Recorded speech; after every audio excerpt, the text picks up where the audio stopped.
বর্তমান বিজ্ঞানীরা কি বলেছেন? বর্তমান বিজ্ঞানীরা বলেন একজন সুস্থ মানুষকে, একজন জীবন্ত মানুষের হাত পা ধরে ভেঙে দিলে একজন জীবন্ত মানুষ যতটুকু কষ্ট পায়, একজন মা তার চেয়েও বেশি কষ্ট পায় তার সন্তানকে জন্ম দেওয়ার সময়। আল্লাহু আকবার। এরপরেও কেন আমাদের মায়ের প্রতি ভালোবাসা নেই? কেন আমাদের মায়ের প্রতি ভালোবাসা নেই? একদিন আব্দুল্লাহ ইবনে ওমর রাদিয়াল্লাহু তাআলা আনহু কাবার পাশে দাঁড়িয়েছিলেন। তিনি দেখলেন একজন যুবক তার মাকে কাঁধে করে করে তাওয়াফ করাচ্ছে। আব্দুল্লাহ ইবনে ওমর রাদিয়াল্লাহু তাআলা আনহু তার দিকে তাকিয়ে থাকলেন।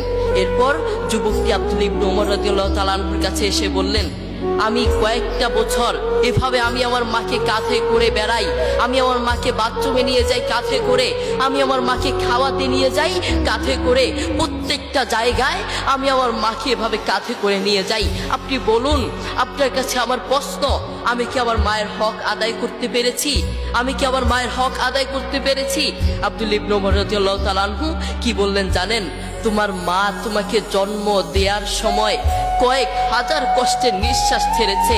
তুমি যদি সেই কয়েক হাজার কষ্টের নিঃশ্বাস থেকে একটি কষ্টের নিঃশ্বাসের হক আদায় করার জন্য কিয়ামত পর্যন্ত তোমার মাকে এভাবে কাঁধে করে বয়ে বেড়াও, কিয়ামত পর্যন্ত একটা কষ্টের নিঃশ্বাসের হক আদায় করতে পারবে না। আল্লাহু আকবার। দেখেছেন মা আমাদের জন্য কত কষ্ট করেছেন। নিজের জীবনের চেয়ে তার সন্তানেরকে ভালোবাসেন। অন্য কারো দিকে না তাকালেও নিজের সন্তানের দিকে তাকান।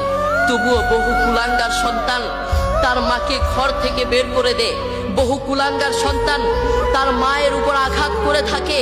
আরে আমি তো আমার পক্ষ থেকে বলতে চাই, যারা তার মাকে ঘর থেকে বের করে, যে অযোগ্য সন্তান, যেই নাফরমান সন্তান, যেই কুলাঙ্গার সন্তান তার মাকে ঘর থেকে বের করে, ওটা সন্তান হতে পারে না। আসমানের নিচে জমিনের রূপে ওই সন্তানের মতো নাফরমান আর কে হতে পারে?